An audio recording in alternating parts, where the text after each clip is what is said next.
Hello, grade 12s. Welcome back. It's Economics with Ms. Piwe.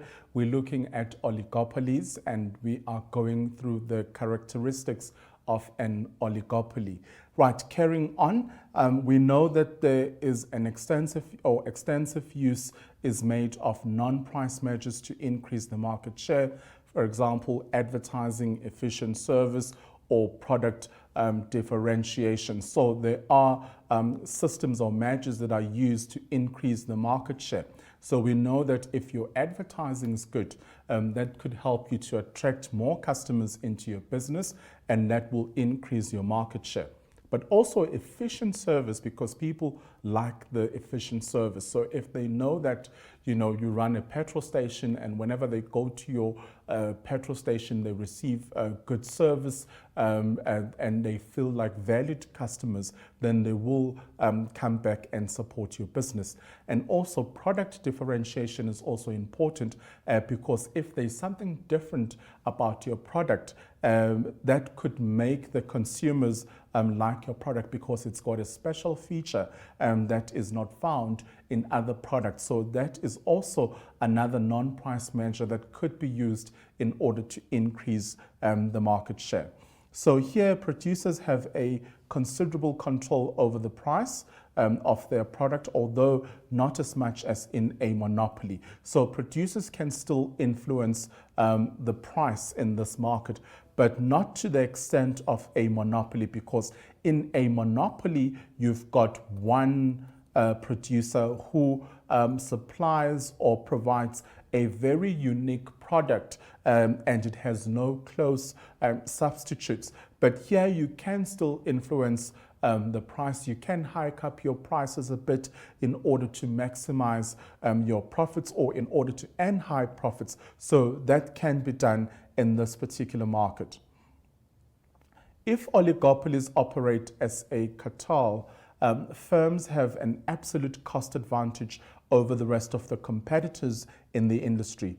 Abnormal high profits may be a result of joint decisions in an oligopoly. Okay, so you can have joint decisions because you remember we said in most cases there are two producers in this market. So those two producers could get into a conversation because they want to influence the market price, and then that could result in very abnormal high profits because there have been negotiations taking place in terms of how to hike up prices in order to maximize profits. So they could work at an absolute cost advantage because they've engaged in talks in order to influence the prices in this market with an intention of making high profits. So that can be done in a oligopoly, okay?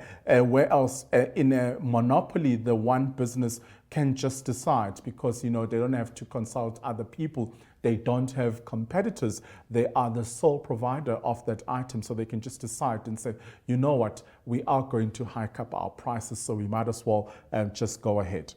Now let's talk about entry, because when we look at market structure, entry seems to be a very important point.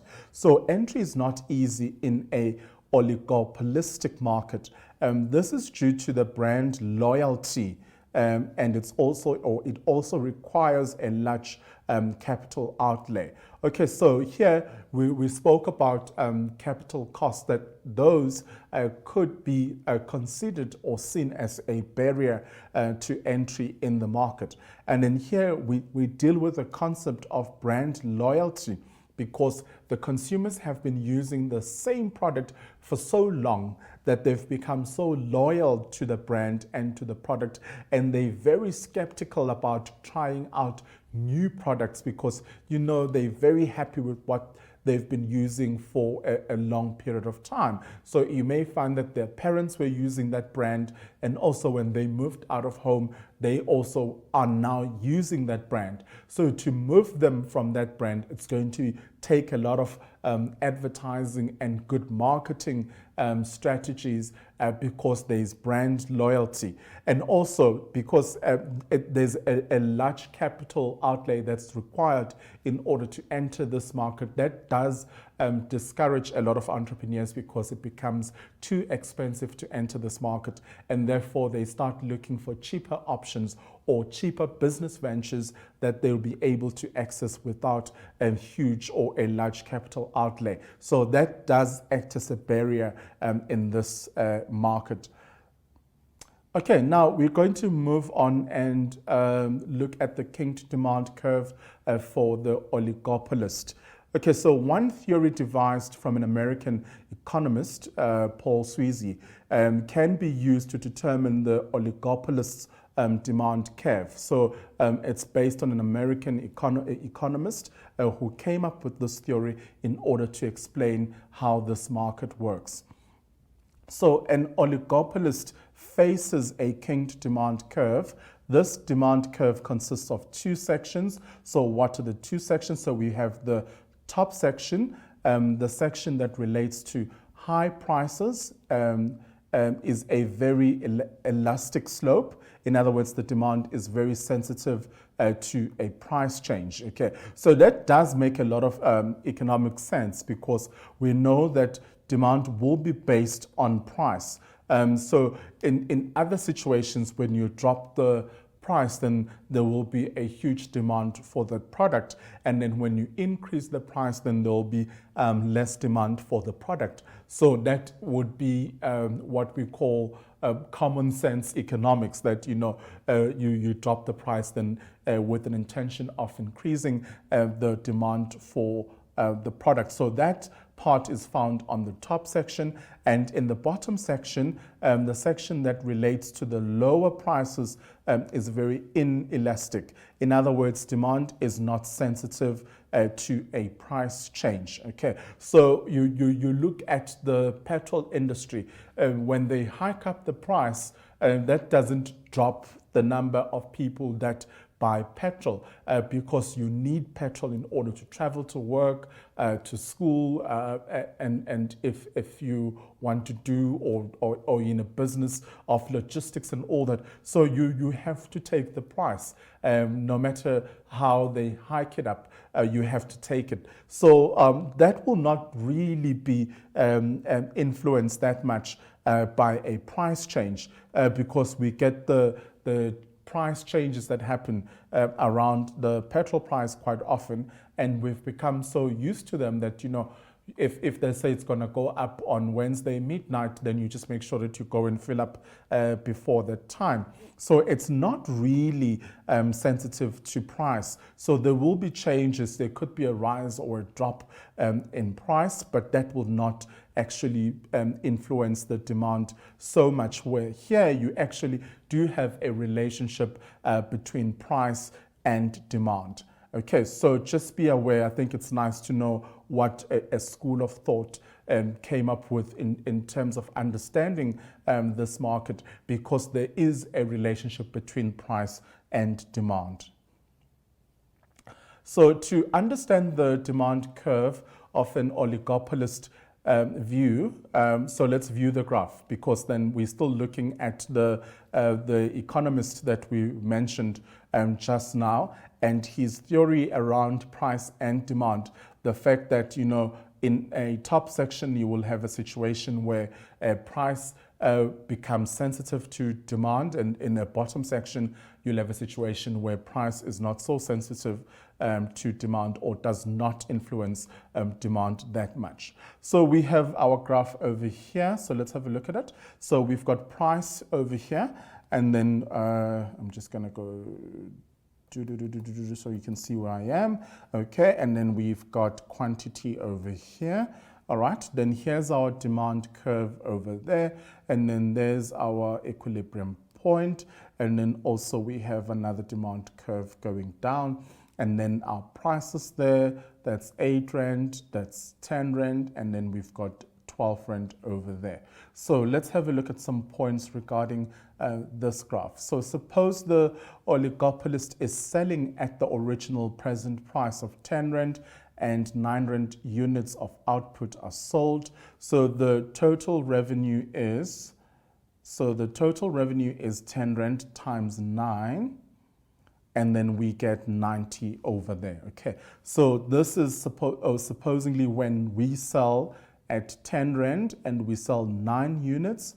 Obviously, you're going to say 10 times 9, and then obviously then it gives you 90 Rand. So if the firm tries to increase profit by increasing the price by 2 Rand to 12 Rand, quantity demanded would fall to 2 units, and the total revenue would decrease.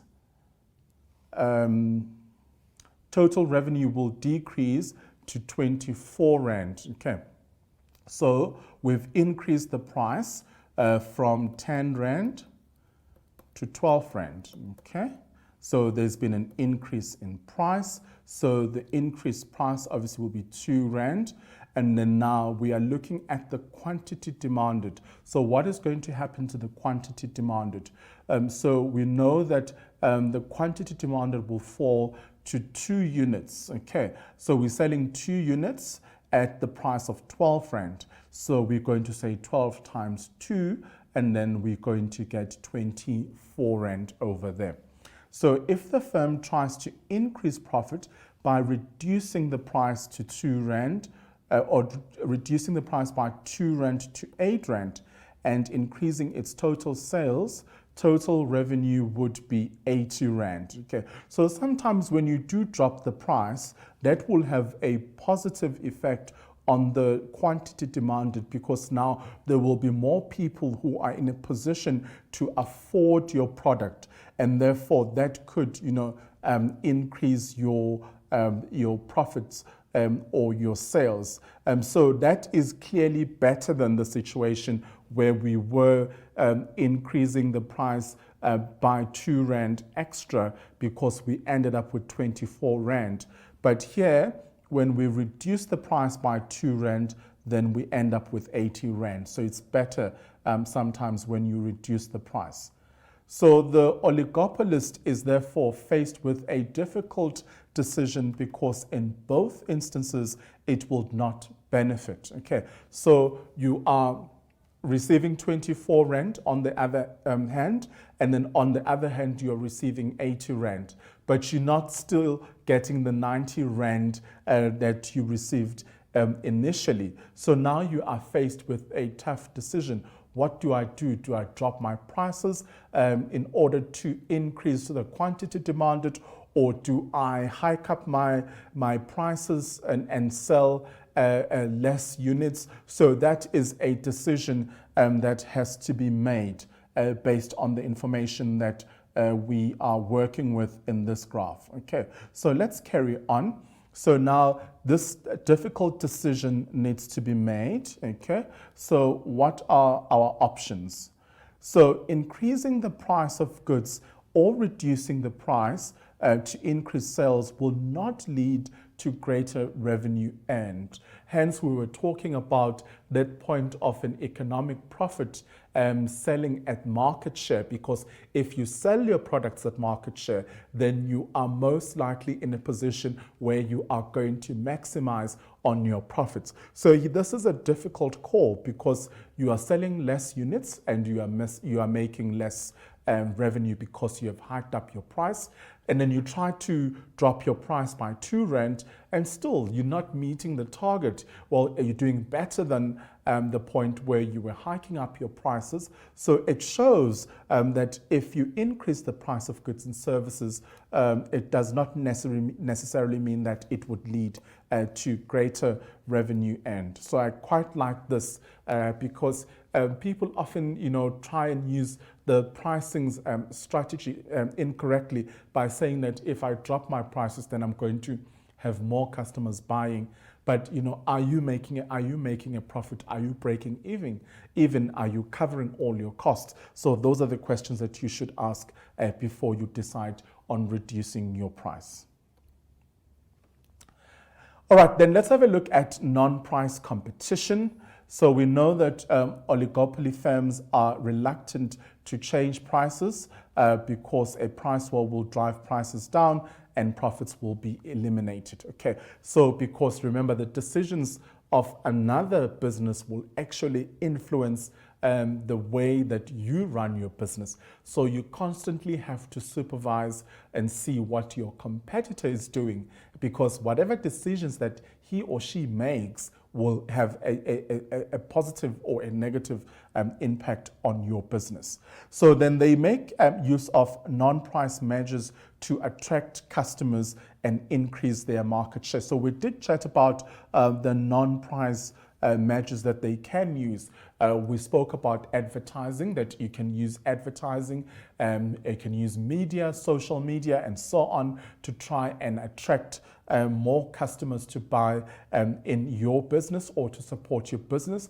We also said good service is also important, because if you give your customers a good service, then they are most likely to come back and support your business. If your service is bad, people usually close that chapter and say, you know what, I'm not going back to that business because I received such an appalling service. So it's important that you use service as a marketing tool in order to increase your market share. And we call this a non-price measure or strategy in order to attract more customers and also increase your market share. So those are some of the examples of the non-price measures that can be used by businesses in order to grow their market share. So they're not related to price, because they're skeptical or reluctant to play around with the pricing system, because that could start a price war between the two businesses. This one will say, my product is R4.99, and then the competitor next week says, well, mine is R3.99. Okay, so then all the customers go to him. And then now you want the customers to come back to you, and you say, well, my product is now R2.99. So you get to a point where you're not making a profit. Your profits are eliminated because of this price war that's taking place between the two producers of a good or service. So it's important that you are aware of this challenge if you are operating in this market. Well, let's take a short break and we'll continue right after this.